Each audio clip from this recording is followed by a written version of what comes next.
Hello students. ये reaction हम इसलिए डिस्कस कर रहे हैं बिकॉज ये आसान है और पेपर में आती भी है। आप इस वीडियो को देखने के बाद भी अगर प्रैक्टिस करें और मेरी दो बातें भी याद रख लेंगे तो ये क्वेश्चन हमेशा अटेम्प्ट करके आएंगे अपने एग्जाम में। तो reaction of ether with HI में क्या हो रहा है यहाँ पे, सबसे पहले रिएक्शन को समझते हैं कि क्या हुआ उसमें। ROR dash we have ether.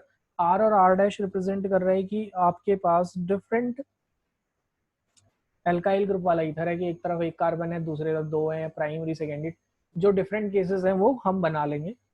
And it gives you, ये आपको क्या देगा, एक पार्ट आपको अल्कोहल देगा, दूसरा पार्ट आपको R डैश आई।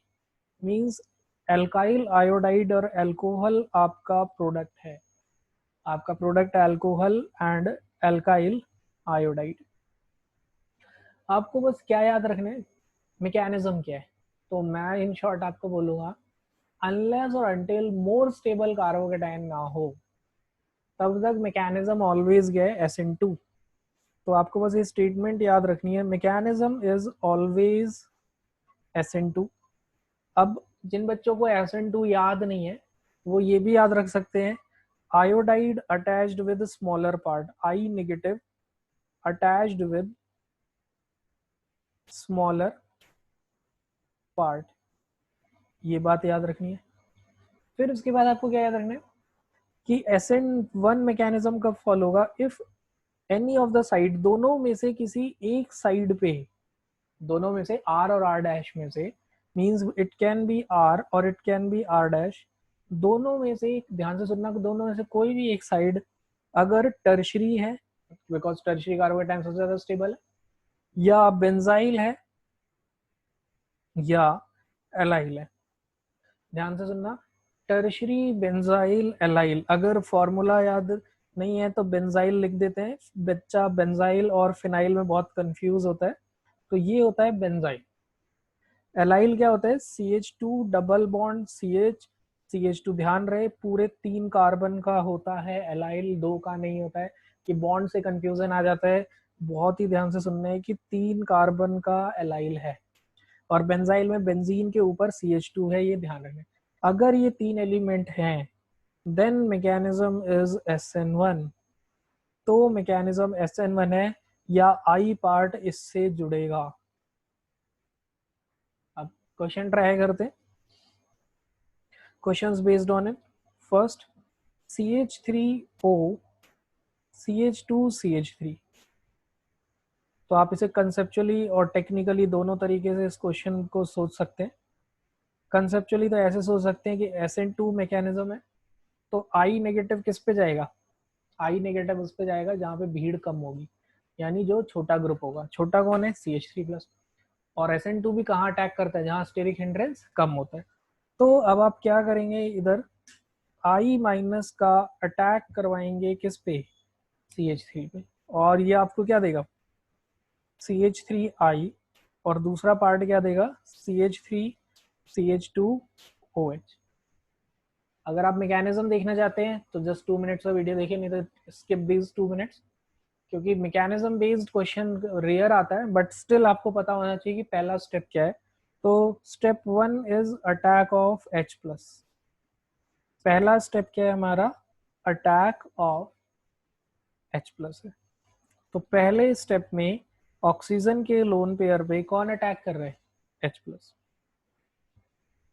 तो ऑक्सीजन के लोन पेयर पे H+ अटैक करेगा और आपको क्या मिलेगा, एक पॉजिटिव चार्ज वाला ऑक्सीजन। तो यू विल गेट CH3O, और यहाँ आ गया H, CH2 CH3, और इधर आ गया प्लस, ये आपको मिल गया। अब ये पहला स्टेप है। दूसरे स्टेप में क्या हुआ, अटैक ऑफ न्यूक्लियोफाइल, जो कौन है यहाँ पे, I-। तो स्टेप 2 में ये तो एकदम सेम होने वाला है, तो इसलिए इसको हम सीधे क्या कर देते हैं, कॉपी और दोबारा से पेस्ट, बिकॉज ये सेम स्टेप यहाँ पे क्या होगा, रिपीट होगा। तो सेम रिपीट होने की वजह से मैंने इसी को दोबारा से लिख दिया है। तो स्टेप 2 आपको याद रखना है, स्टेप 2 क्या है, अटैक ऑफ I-, यानी कि न्यूक्लियोफाइल, N से नेगेटिव, N से न्यूक्लियोफाइल, और न्यूक्लियोफाइल यहाँ पे कौन है, I-। तो कौन अटैक करने वाला है? आई माइनस वहाँ अटैक करेगा जहाँ स्टेरिक हिंड्रेंस कम होगा। स्टेरिक हिंड्रेंस कहाँ कम है? जहाँ पे, क्योंकि डेल्टा प्लस तो दोनों कार्बन पे, ध्यान रहे डेल्टा प्लस दोनों कार्बन पे, बट वहाँ अटैक करेगा जहाँ पे ग्रुप क्या होगा? कम होगा। ठीक है, तो इधर अटैक हुआ and you will get CH3I plus CH3CH2OH। But अगर ये डेल्टा प्लस स्टेबल होता है तो आई कार्बोकेटायन बन जाता है, मैकेनिज्म SN1 हो जाता है। तो एक और क्वेश्चन डिस्कस करते हैं। अब मान लेते हैं कि एक साइड है प्राइमरी और दूसरे साइड है सेकेंडरी। तो अगर एक तरफ प्राइमरी है और एक तरफ सेकेंडरी है और अटैक कौन कर रहा है? HI। तो आपको क्या सोचना है, आई कहाँ जाएगा? तो देखिए प्राइमरी सेकेंडरी में भी ध्यान रखना है हमें, प्राइमरी और सेकेंडरी में भी ध्यान रखना है कि मैकेनिज्म क्या है? SN2। तो ये 1 डिग्री है और ये 2 डिग्री है। स्टेरिक हिंड्रेंस कहाँ कम है? 1 डिग्री पे। तो आई नेगेटिव कहाँ अटैक करेगा? फर्स्ट। तो मतलब ये चल रहा है हमारा ये answer, it always attached with smaller part, ये हमेशा स्मॉलर पार्ट के साथ कनेक्ट होगा। तो it will give you CH3CH2I plus CH3CH2CH3 और सेकेंड कार्बन पे OH, मतलब ऑलवेज क्या मिलेगा? Alcohol and alkyl iodide. तो हमारे पास एक यही केस आता है, दोनों तरफ प्राइमरी है तो छोटे के साथ लगेगा, प्राइमरी और सेकेंडरी है तो भी स्मॉलर के साथ आएगा। अब क्या केस आएगा? सेकेंडरी और टर्शरी। नेक्स्ट केस आता है हमारे पास सेकेंडरी एंड टर्शरी। आप वीडियो रोक के, मैं तो बोलूँगा कि आप इसे एक बार गैस कर लो कि आई जाएगा कहाँ। तो इसके लिए आप क्या करोगे? ऊपर वाला पॉइंट पढ़ोगे, ये स्टेटमेंट पढ़ो, रीड दिस स्टेटमेंट केयरफुली। अगर टर्शरी बेंजाइल या एलाइल है तो मैकेनिज्म SN1 है, मतलब जहाँ कार्बोकेटाइन स्टेबल है उधर आई माइनस जाएगा। यहाँ पे कौन सा कार्बोकेटाइन स्टेबल है? टर्शरी, ये 3 डिग्री है। जो कार्बन 3 कार्बन से कनेक्ट होता है, जैसे ये कार्बन जो है ये 3 कार्बन से कनेक्टेड है, तो ये ज़्यादा स्टेबल कार्बोकेटाइन है, ये लीव कर जाएगा। यहाँ मैकेनिज्म क्या होगा? SN1, mechanism is SN1। अब आई माइनस कहाँ जाने वाला है? आई माइनस जाने वाला है टर्शरी कार्बन, और ये वाला ग्रुप लीव कर जाएगा।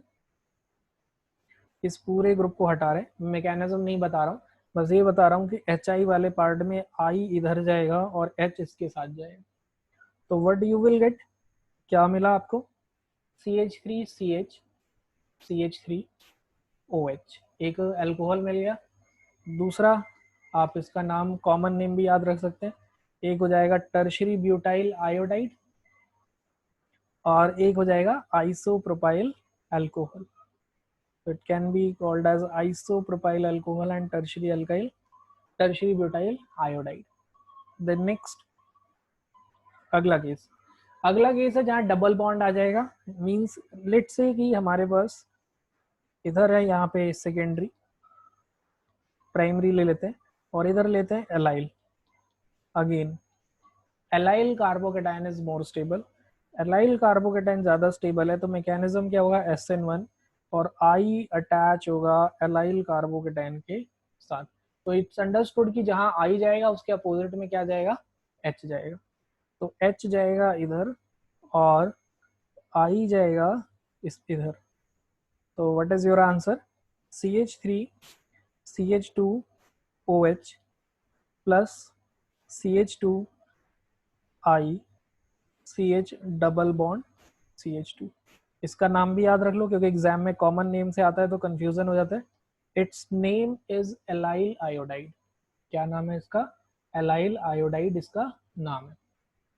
सेम भी आप और भी क्वेश्चंस इस पे ट्राई कर सकते हैं। नेक्स्ट इस पे पार्ट आता है कि एक तरफ बेंजीन है, ये कन्वर्जन में भी बहुत ज़्यादा पूछ लेते हैं कि एनीसोल से फिनॉल बनाइए, तो OCH3 वाला पार्ट है और HI मैकेनिज्म है। तो आप सोचो, कैसे सोचोगे? क्या ये बेंजाइल है? नहीं। क्या ये एलाइल है? नहीं। क्या ये टर्शरी है? नहीं। तो मैकेनिज्म क्या है? SN2। आई किसके साथ जाएगा? स्मॉलर ग्रुप के साथ। तो आई को आपने स्मॉलर पार्ट के साथ जोड़ दिया। स्मॉलर पार्ट कौन है? CH3। तो CH3I प्लस सेकेंड पार्ट क्या बन जाएगा? फिनॉल। तो इस तरीके से आप कॉमन नेम भी याद करते जाइए साथ के साथ कि ये आपको क्या दे रहा है। It gives you anisole, anisole reactant है, एनिसोल रिएक्ट हो रहा है HI से and it gives you phenol. तो this is a one step which convert anisole into phenol, जो एनिसोल को किस में कन्वर्ट कर रहा है? फिनॉल में कन्वर्ट कर रहा है। नाउ अब एक डाउट है जो बच्चा पूछता है, सर एक तरफ बेंजीन है, सॉरी एक तरफ बेंजाइल है, एक तरफ टर्शरी है, अब क्या होगा? तो आप खुद बताइए, विच कार्बोकेटायन इज मोर स्टेबल? कौन सा कार्बोकेटायन ज्यादा स्टेबल होता है? बेंजाइल ज्यादा स्टेबल होता है या एलाइल ज्यादा स्टेबल होता है? Obviously benzyl carbocation is more stable. Benzyl carbocation is more stable. तो बेंजाइल कार्बोकेटायन ज्यादा स्टेबल है, तो आई कहाँ जाएगा? तो ध्यान से देखना, एक तरफ बेंजाइल है और एक तरफ टर्शरी है, लेकिन स्टेबिलिटी ऑर्डर ऑफ कार्बोकेटायन में बेंजाइल कार्बोकेटायन ज्यादा स्टेबल होता है टर्शरी कार्बोकेटायन से। तो HI में आई कहाँ जाएगा? बेंजीन के साथ, and you will get benzene के ऊपर CH2I, मतलब मोर स्टेबल कार्बोकेटाइन के साथ आपको आई कनेक्ट करना है। आई ऑलवेज गोज विद, ध्यान से सुनो मैं बार बार रिपीट कर रहा हूँ, I always goes with more stable carbocation. I हमेशा ज्यादा स्टेबल कार्बोकेटाइन के साथ जाएगा। यही चीजें बार बार रिपीट होती जा रही है। साइक्लिक ईथर वाले केस में मैकेनिज्म अलग है, तो उसको मेरे को वीडियो ज्यादा लेंथी नहीं करना है, तो उसका वीडियो मैं अलग बनाऊंगा, क्योंकि साइक्लिक ईथर में एसिड कैटालाइज बेस कैटालाइज होता है। इसलिए आप बोलोगे सर आपने यहाँ साइक्लिक ईथर का एग्जाम्पल नहीं लिया, इसलिए मैं यहाँ साइक्लिक ईथर का एग्जाम्पल नहीं ले रहा हूँ। अब इसके बाद जो एक क्वेश्चन पूछते हैं दैट इज वेरी इजी, वो क्वेश्चन इजी है इसलिए नहीं पूछते हैं और मैं लास्ट में इसीलिए डिस्कस कर रहा हूँ। एक्सेस ऑफ HI, अगर कभी भी ये लिखा है एक्सेस ऑफ HI, तो अगर ये चीज मेंशन है एक्सेस ऑफ HI, समझ लो बहुत ही आसान क्वेश्चन है, कुछ करना ही नहीं है, सारे पार्ट को ईथर को सीधे एल्काइल आयोडाइड में कन्वर्ट कर दीजिए आप, मतलब you will get RI plus R'। अब आप सोचिए कंसेप्ट में बचा ही नहीं है कुछ, आपको सोचना ही नहीं है कौन छोटा है कौन बड़ा है, कौन टर्शियरी है कौन प्राइमरी कौन सेकेंडरी। एक्सेस ऑफ HI मतलब अल्कोहल HI से रिएक्ट करते हुए एट द एंड RI बना देगा। मतलब ऊपर हमने जितने भी क्वेश्चन किए हैं सारे 1 2 3 4 5 6 सब अगर एक्सेस ऑफ HI में होते तो RI देते, ठीक है। जो RI नहीं देगा एक्सेस ऑफ HI में वो डिस्कस कर रहा हूं मैं। देखो ऊपर मैंने बोला है सारे RI देते एक्सेप्ट फिफ्थ, फिफ्थ पार्ट को अगर मैं छोड़ दूं ये RI नहीं देगा, क्योंकि फिनॉल दोबारा HI से रिएक्ट नहीं करेगा, तो ये नहीं देगा, बाकी सभी देंगे। तो एग्जाम्पल डिस्कस करते हैं एक्सेस में। तो लेट्स से कि हमारा पहला एग्जाम्पल है CH3 CH2O CH3, इसमें मैंने HI डाला है, मैकेनिज्म में क्लियर है। फटाफट मैं इसका पहला प्रोडक्ट लिख देता हूँ जो आप बनाओगे, इथेनॉल प्लस CH3I। लेकिन HI एक्सेस में है, HI एक्सेस में है तो ये इससे फिर रिएक्ट करेगा, क्या देगा? CH3 CH2I। तो what are your final products? CH3 CH2I and CH3I। Every time यही होगा। और अगर ये साइक्लिक में भी आता है तो उसमें भी आसान है। लेट्स से कि हमें साइक्लिक में गिवन है कंपाउंड इस टाइप का, और अब अगर एक्सेस ऑफ HI है, एक्सेस ऑफ HI मतलब जब अल्कोहल बनेगा तो वो भी HI से रिएक्ट करेगा। एक्सेस ऑफ HI को एडवांस मेंस के पेपर में या कई बार IIT में कॉन्क HI लिख देते, तो कॉन्क HI हो या एक्सेस ऑफ HI हो एक ही बात है। और आपका जो प्रोडक्ट बनने वाला है कुछ सोचना ही नहीं है बिल्कुल, जहां अगर सोच लिया तो गलत हो जाएगा आंसर। बिना सोचे दोनों तरफ आई लगा दे, बिना सोचे दोनों तरफ आई लगा लो।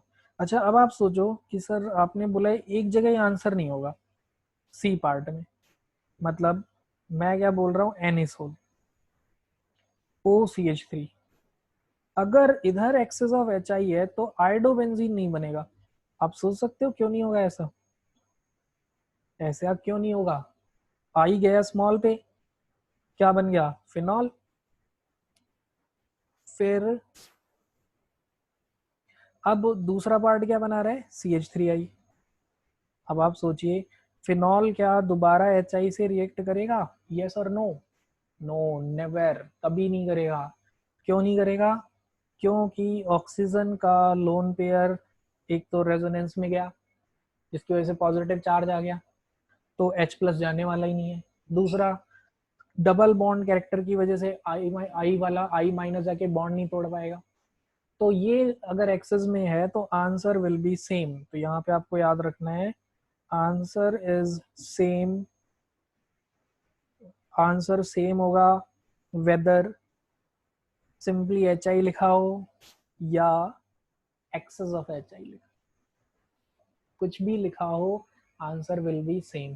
तो देखिए ऑलमोस्ट सारे केसेस मैंने यहाँ डिस्कस कर लिए हैं, और मैं तो ये बोलूँगा कि जो ये ब्लू कलर में मैंने स्टेटमेंट लिखी है, अगर आप ये स्टेटमेंट याद करेंगे कभी कोई क्वेश्चन गलत नहीं करना है। और ये बहुत इजी है, मतलब मुझे लग रहा है अगर आपने वीडियो 10 मिनट सुना है तो 10 मिनट के बाद आप इस क्वेश्चन को सीधे 5 बार लिख के याद तो ये सुन के हो गया, बट 5 टाइम्स लिख के थोड़ा ब्रेन में सेट कर लो और इसके क्वेश्चंस अटेम्प्ट कर लो लगातार ढूंढ ढूंढ के बुक से, किसी भी बुक से। उसके बाद आप इजिली कर सकते हैं। तो नेक्स्ट में हम डिस्कस करेंगे रिएक्शन ऑफ साइक्लिक ईथर। अब अगर साइक्लिक ईथर हो तो क्या होगा, वो थोड़ा मैकेनिज्म बेस्ड है तो इसलिए उसको हम यहाँ पे कंटिन्यू नहीं कर रहे हैं। Thank you.